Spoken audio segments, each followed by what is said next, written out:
Hey everybody, it's Durger time. Welcome back to another episode of Total Extreme Wrestling 2016, Billy Corgan's NWA. And we are back here for our next pay-per-view, which is called Manifest Destiny, which is appropriate because, as we know, there's a lot of people that think they deserve something in the NWA. You have a lot of wrestlers right now that feel like they're owed something, and of course, you have the grandson of the founder of the company, very adamant that he deserves the company itself, and maybe that'll play out tonight. We will have to take a look. First, though, let's go ahead and take a look at our. Oh boy, okay. So, we tried last episode to put in some endings to the hostility, which did not go well. Gargano signed exclusive contract. We just have him on a short list, so he's still staying there. Cody is still staying in New Japan, which is fine. Oh no! Daniel's got a orbital fracture. Ouch. Chase Owens wants to be in a higher position, which is fine. We had him an enhancement talent, but we can move him up. And yep. So AIW rejected the request for hostility to end. Chikara and House of Hardcore, and New Japan and Ring of Honor do not agree to a non-aggression pact. So right now, we are pretty much not joining that alliance, unfortunately, unless we do something really slimy and edit ourselves in, which I don't want to do. I would love to be, this is our goal, I think, to be in here. Seems like that would be the best spot to be. The One Wrestling Alliance is still going strong after we left it, and there's really not anybody that we can join. We could try to join the Real Quality Wrestling Alliance, but I don't think it's really going to help us much. Since we're not really doing anything in the UK. It's unfortunate. Let's go ahead and fix Chase Owens. He's still happy, though. That's fine. You probably want to be opener. Yeah, that's probably fine. I'll even... listen, man, I'll give you lower mid-card. How about that? Here we go. We're being nice today, I guess. So... we should have ourselves scheduled to have everybody on the card. We're still going to lose a lot of money. Though we did make $2,300 in ticket sales and $8,000 in pay-per-view sales, which isn't great. I don't think...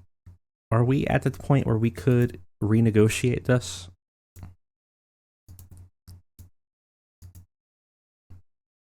New deal for events.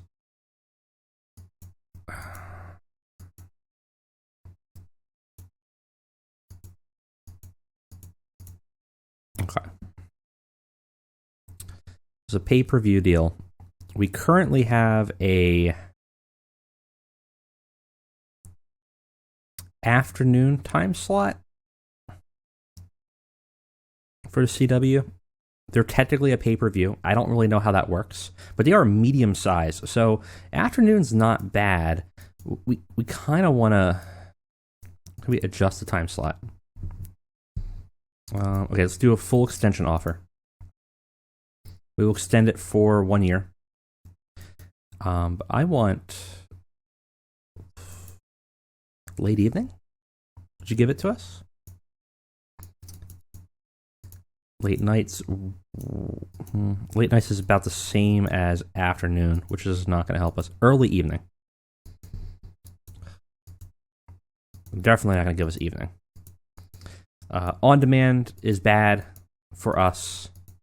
Late night is no better than afternoon. Actually, it might be a little bit. I don't think we can get a late night slot. Yeah, so we're kind of screwed right now. We're just not going to be able to get a contract here. It expires in 2 months. Let's see who's willing to negotiate with us right now. Any style. I mean, CW is probably the largest that we have.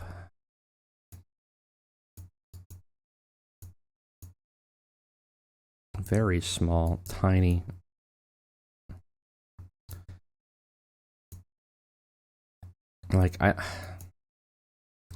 Like new deal for events. Would you give us like prime time?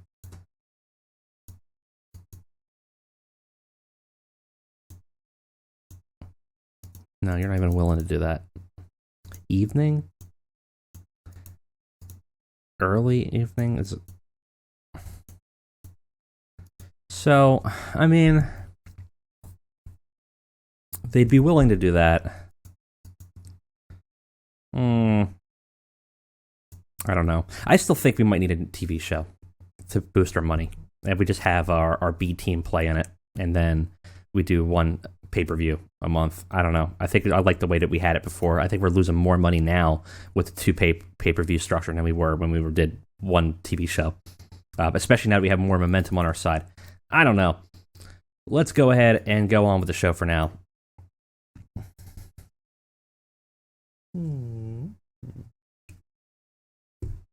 All right. Backstage rating is pretty good, even better actually. Actually doing really well. That's interesting. I don't know what made it what made it better. I don't know. Oh, the success of Championship Wrestling last night was really big. Ryback is injured, and Chris Daniels is out, but they're both available for angles if we need them. We'll medal. And let's see. Let's get Ho Ho Yoon and like Flip Gordon or something. See if you do no. Oh well. Okay. Set a broadcaster. Add them. Add and save. There you go. All right. So let's go ahead and pick where we're going to be. We're expecting 1,800 fans. Well, let's anticipate that.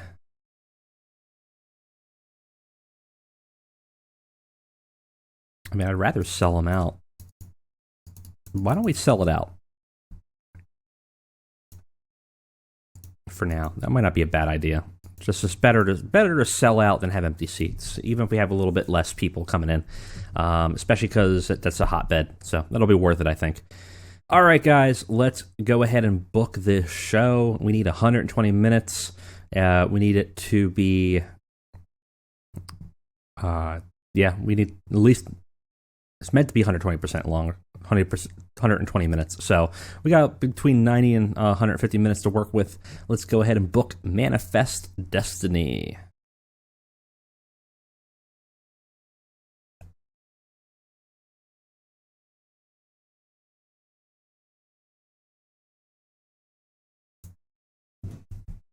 All right, and we are back for Manifest Destiny. Let's go ahead and see what happens on the show. So we started off with our X Division. Tessa Blanchard defends her X Division championship against Julia Ho and ends up winning. It's not that great of a match, but she makes her first defense of her belt. And it's not great.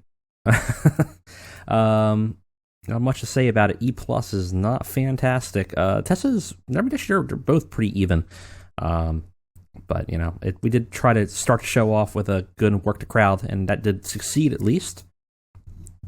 And we have a backstage segment during the pay-per-view where Billy Corgan's talking to somebody, and the camera quite can't see who it is. But he starts talking about how Pinky George and the rest of his ilk are trying to take over this company and are trying to be sneaky and trying to do everything in their power to subvert his. And he's talking to the person who's like, I know you know what it's like to be in a company that doesn't respect you and doesn't treat you fairly. I know people, you know what it's like when people are dealing things behind the scenes to try to screw you over. And I'm telling you right now, that's not the situation if you're stick with me. I need your help. Will you help me? And we don't know quite what the answer is or who he's talking to. We go on to in-ring area where Cody Rhodes comes out to the ring and does a little bit of a hype promo. And he starts talking about how happy he is that his brother's here and that he's holding his father's legacy with him, and that how it's such an important day. And he wants to announce that he would like to, for the main event, tag with his brother for the first time in years, just like old times. And Dustin comes out with him. The crowd's totally down for it. They got great chemistry together. And basically, the main event tonight will be a Rhodes Brothers tag team reunion against another tag team. And we have a match between Mike Verna and Lennon Sloan. Recently, Sloan has betrayed Verna and is now attacking him and goes on to actually viciously defeat him very quickly in 6 minutes, dominates him pretty heavily, though he apparently was really off his game. They have good chemistry, and which we know. That's why we put them in a tag team. But now the tag team has ended, obviously. The Communist Manifesto is continuing, and Lennon is moving on away from Verna and moving on to other things. It doesn't do great. E+. Rex Lawless is a little bit weaker than Verna in the ring, but we're hoping that with the chemistry it'll work well. Actually, he usually is a little bit about even. I think it's just because he's off his game right now. But we're moving on. We're moving on from the tag team. They're moving away from each other. Will this fizzle, or will this only heat up between the two of them? We have a tag team championship match between the Bruiserweights and the Gorillas of Destiny. The Gorillas retain their titles and make defense number 3 now of their World Tag Team titles in NWA. Pretty good match, actually. C-. Yeah, I mean, Corey Hollis is kind of crappy. And obviously, Tama and Tonga are a lot better. But Skyler held his own. Not bad. Nobody's improving. Yeah, that's not bad. I didn't expect a C-, but that's pretty good. Of course, the Gorillas are continuing to be dominant, and we need to find a tag team to contend against them. Right now, we really don't have much. We do have the Best Friends, but we need a stronger tag division, and perhaps there will be some scouted out in the future that can help alleviate the lack of depth in that roster, and maybe finally challenge the Gorillas in an actual fair fight. And we have a very passionate promo with Tyler Bate, where he goes out to the ring and says, "I still have something to prove. I am still moving up the ladder. I fought Zack Ryder. We had an amazing match together, but I know there's more work to be done. And I know if I'm going to succeed, I have to fight the roughest and the strongest. And that's why I'm here today. I am challenging Sami Callihan to fight me and at least prove that I have what it takes to stand in the ring with the best." So he's still humble. He's still impassioned. The crowd's eating it up, loving it. And they have a match. And it's pretty good. C+. Fantastic heat. Tyler Bate built it up great.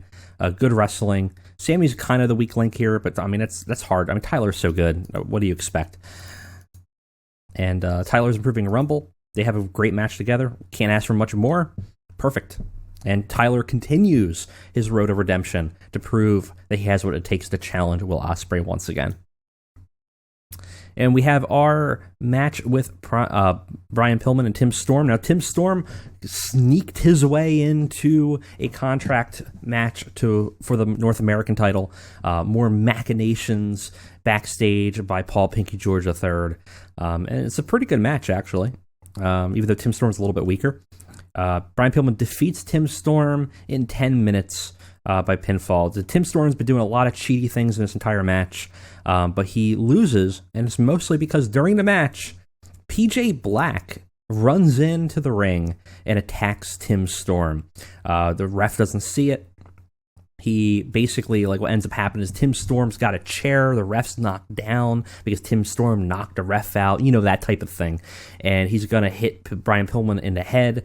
PJ comes out, grabs the chair ends up smashing Storm instead, throwing the chair out, rolling out of the ring. The ref magically wakes up as they do, and Brian Pillman's able to land his finishing move and finally defeat Storm. And so despite all Storm's best efforts, Pillman ends up retaining his North American title. C- is not bad between these two. They don't have any chemistry, which is a shame. But it's nice to see Tim Storm having a pretty decent match, and Pillman works well with him. That's good. And, of course, the future NWA storyline is advanced.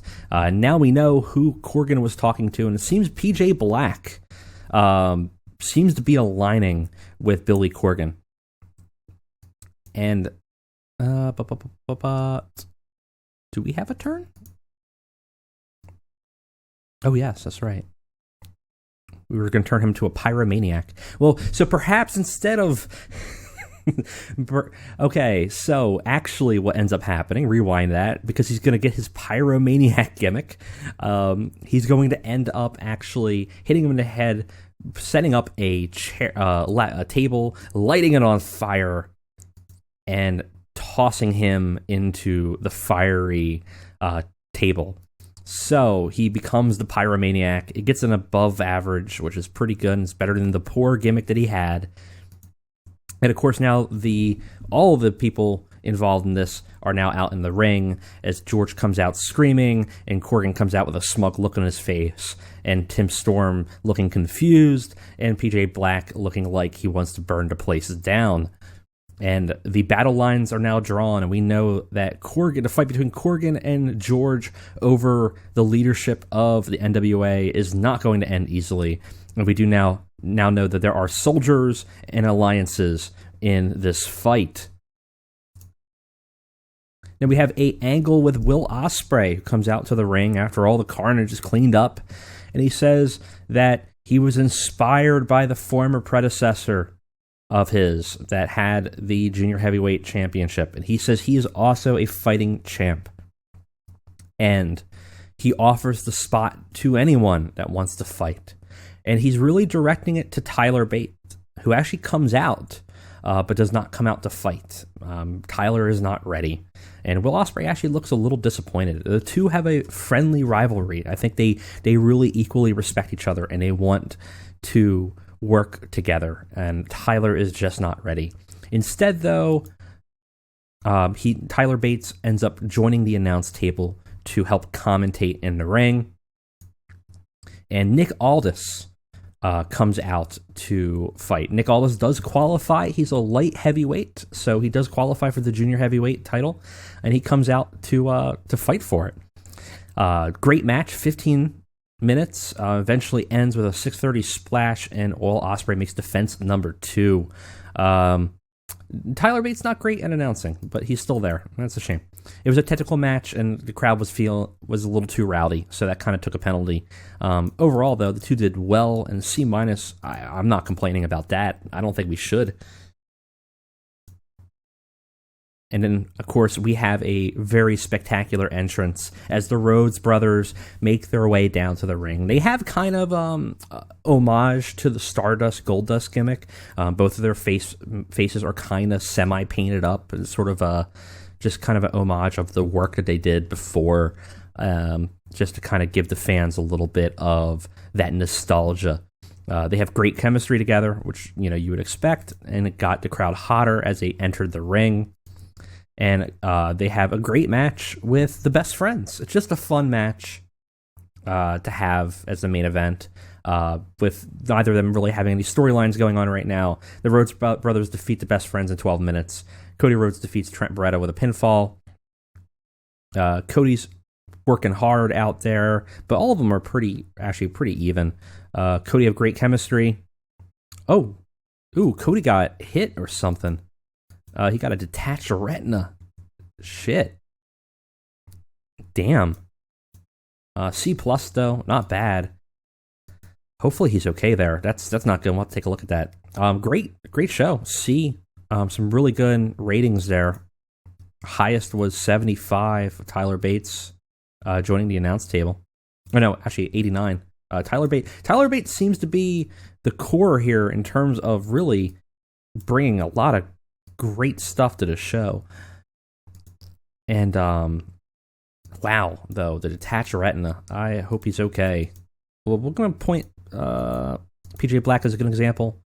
We will give Mike Verna a little bit of a rub, and let's talk about maybe Sammy. Keep him positive. Praise for a great, happy all around. No reason to be mad. It was a great show.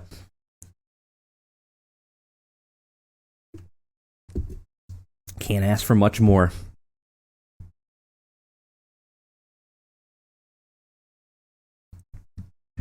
All right, unread emails. Let's go ahead and take a look at what we got going on here. We're going to have some injury information. I definitely want to take a look at that and see what's going on.